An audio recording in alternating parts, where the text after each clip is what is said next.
আসসালামু আলাইকুম ভিউয়ার, স্বাগতম জানাচ্ছি রিভিউ এগেইনে। আজকের এই ভিডিওতে আমি আপনাদের সাথে শেয়ার করব পাওয়ার ফ্যাক্টর ইমপ্রুভমেন্ট করার জন্য যে ক্যাপাসিটর ব্যাংক মূলত ইউজ করা হয়, সেই ক্যাপাসিটর ব্যাংক কত সাইজের হবে, সেই ক্যালকুলেশনটি কিভাবে করতে হয় তা এই ভিডিওর মাধ্যমে আমি আপনাদের সাথে আজকে শেয়ার করব।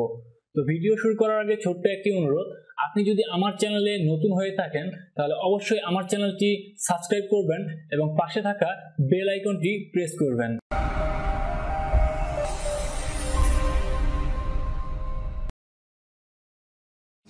Subscribe to channel and press the bell icon for the latest updates. And never miss another update.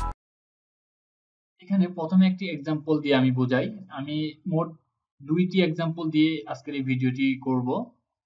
তো প্রথম एग्जांपलটিতে আছে একটি 3 ফেজ 440 ভোল্ট লাইনের সঙ্গে 0.8 পাওয়ার ফ্যাক্টরে 60 কিলোওয়াট লোড সংযুক্ত আছে। ওকে, আর ওই লোড 0.9 এ উন্নতি করতে কত রেটিং এর ক্যাপাসিটর ব্যাংক সংযুক্ত করতে হবে, আমাদের এটাই বের করতে হবে। অর্থাৎ আমাদের যে লোড আপাতত যে পাওয়ার ফ্যাক্টর আছে 0.8, এই 0.8 কে 0.9 এ উন্নতি করতে আমাদের যে কেভিএআর এর মানটা বের করতে হবে, কত ক্যাপাসিটরের ব্যাংক ব্যবহার করতে হবে, সেটি আমাদেরকে এই ক্যালকুলেশনের মাধ্যমে বের করতে হবে। তো চলুন শুরু করা যাক। প্রথমেই আসলে দেওয়া আছে ভোল্টেজ 440 ভোল্ট এবং পাওয়ার দেওয়া আছে 60 কিলোওয়াট এবং cos থিটা এর মান দেওয়া আছে 0.8। ওকে, যেটা বর্তমান পাওয়ার ফ্যাক্টর cos থিটা 1 এবং আমাদেরকে উন্নতি করতে হবে কত 0.9 এ, 0.9 অর্থাৎ এটা cos থিটা 2।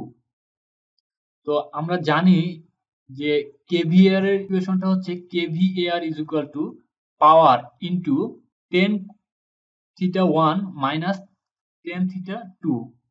তো এখানে আমাদের থিটা 1 এবং থিটা 2 এর মানটা বের করতে হবে। তো থিটা 1 এবং থিটা 2 এর মানটা যেভাবে বের করতে হবে যে cos theta 1 is equal two 0.8। ওকে, এটা দেওয়া আছে। তো এখান থেকে যদি আমরা থিটা 1 ইজ ইকুয়াল টু হয় cos ইনভার্স 1 ইনটু 0.8, তাহলে দাঁড়ায় আপনার 36.86। তাহলে থিটা 1 এর মান হচ্ছে 36.86 এবং cos theta 2 is equal to 0.9। সুতরাং theta 2 is equal to cos inverse 1 into 0.9 is equal to 25.841। তাহলে এখান থেকে আমরা থিটা 1 এবং থিটা 2 এর মান পেলাম। তাহলে এই থিটা 1 এবং থিটা 2 এর মান যদি আমরা কেভিএআর এর সূত্রে বসাই, তাহলে পি এর মান বসিয়ে নেই। P is equal to 60 kilowatt into 10 theta 1 এর ভ্যালু হচ্ছে 0.749 মাইনাস 10 থিটা 2 এর মান হচ্ছে 0.483। তাহলে এটাকে যদি আমরা ক্যালকুলেশন করি তাহলে দাঁড়াবে 15.96 অর্থাৎ 16 কেভিএআর এর মতো। এখন এটা হলো কেভিআর এর বের হলো এবং আমরা যে ক্যাপাসিটর ইউজ করি সেই ক্যাপাসিটরের মান কিন্তু ফ্যারাড কিংবা মাইক্রোফ্যারাডে দেওয়া থাকে। ওকে, তো মাইক্রোফ্যারাড ক্যালকুলেশন করার জন্য আপনাকে যে সূত্রটি ইউজ করতে হবে, capacitor is equal to KVAR into 1000। KVAR 1000 এর হওয়ার কারণ হচ্ছে আমরা জানি 1 কিলোওয়াট ইকুয়াল টু 1000। তো এখানে কেভিএআর আছে, ভিএআর থাকলে কিন্তু আপনাকে 1000 দিয়ে গুণ করতে হতো না। যেহেতু কেভিএআর আছে সেহেতু আপনাকে 1000 দিয়ে গুণ করতে হবে, ভাগ টুয়াইস পাই এফ ভি স্কয়ার। তো আমরা এখন এই মানগুলো জানি। পায়ের মান 3.1416 এবং ফ্রিকোয়েন্সি আমাদের বাংলাদেশের জন্য 50 হার্টজ এবং ভোল্টেজ 3 ফেজের জন্য 440 ভোল্টেজ হয়। তো আমরা এই মানগুলো এখন সূত্রে বসাই। কেভিআর এর মান হচ্ছে 16 আর তার সাথে 1000 গুণ করলে হবে 16000 ভাগ 2 এর মান 2 এ থাকলো, পায়ের মান 3.1416, ফ্রিকোয়েন্সির মান 50 এবং ভি এর মান 440 ভোল্ট স্কয়ার। ওকে, এটাকে যদি আমরা ক্যালকুলেশন করি তাহলে এর সমাধান হচ্ছে 2.6311 ইনটু 10 ইনভার্স 4 এবং এইটাকে যদি আমরা এখন মাইক্রোফ্যারাডে কনভার্ট করতে যাই তাহলে আমাদেরকে 10 ইনভার্স 6 দ্বারা গুণ করতে হবে, তাহলেই এটাকে আমরা মাইক্রোফ্যারাডে কনভার্ট করতে পারবো। মাইক্রোফ্যারাডে কনভার্ট করলে আমাদের রেজাল্ট দাঁড়াচ্ছে 263.31 মাইক্রোফ্যারাড। তো এটি ছিল মূলত ক্যালকুলেশন যে কিভাবে আপনি আপনার পাওয়ার ফ্যাক্টরকে উন্নতিকরণ করতে পারবেন। ঠিক এই ইকুয়েশনের মাধ্যমেই, যে ইকুয়েশনটি এখানে দেখতে পাচ্ছেন kVAR is equal to P tan theta 1 minus tan theta 2, এই ইকুয়েশনের মাধ্যমে আপনি মূলত আপনার পাওয়ার ফ্যাক্টরের জন্য কত kVAR এর ব্যাংক লাগবে সেটি ক্যালকুলেট করতে পারবেন। তো এখন আমরা আসি দ্বিতীয় উদাহরণে। দ্বিতীয় উদাহরণটি কিভাবে করবেন?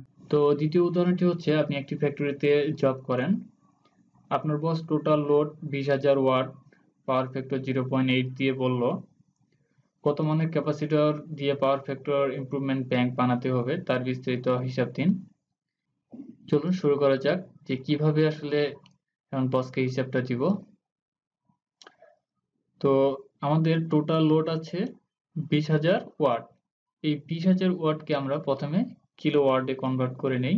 তো আমরা জানি ওয়াটকে 1000 দিয়ে ভাগ দিলেই কিলো ওয়াটে কনভার্ট হয়ে যায়। তো আমাদের কিলোওয়াট দাঁড়ালো 20 কিলোওয়াট, এবং এই কিলোওয়াটকে যদি আমরা পাওয়ার ফ্যাক্টর দ্বারা ভাগ করি তাহলে কেভিএ তে কনভার্ট হয়ে যায়।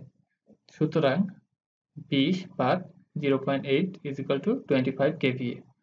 সুতরাং আমাদের ফ্যাক্টরিতে 25 kVA ব্যবহার হচ্ছে। তো বস কিন্তু বলে নাই যে আপনি কত পাওয়ার ফ্যাক্টরের মান ইমপ্রুভ করবেন। তো আমরা পাওয়ার ফ্যাক্টরের মান 95% উন্নতি করব।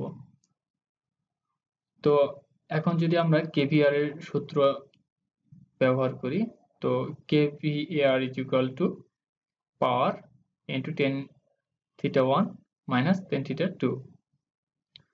তো এখানে আমাদের theta 1 এবং theta 2 এর মান বের করতে হবে। তো আমাদের পাওয়ার ফ্যাক্টর দেওয়া আছে 0.8, যেটা cos theta 1, এবং আমাদের আদর্শ মান ধরে নিলাম 95, অর্থাৎ cos theta 2 is equal to 0.95। তো এখন cos theta 1 থেকে যদি আমরা theta 1 এর মান বের করি তাহলে theta 1 এর মান হবে cos inverse 1 into 0.80 is equal to 36.86, এবং theta 2 এর মান হবে 18.19। তো এই থিটা এর মান যদি এখন আমরা kVAR এর সূত্রে বসাই তাহলে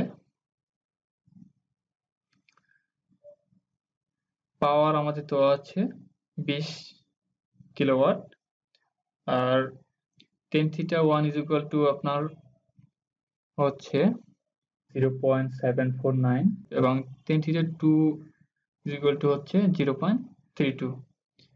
তো এটাকে যদি আমরা এখন ক্যালকুলেশন করি তাহলে আমাদের kVAR এর মান হবে 8.4 kVAR।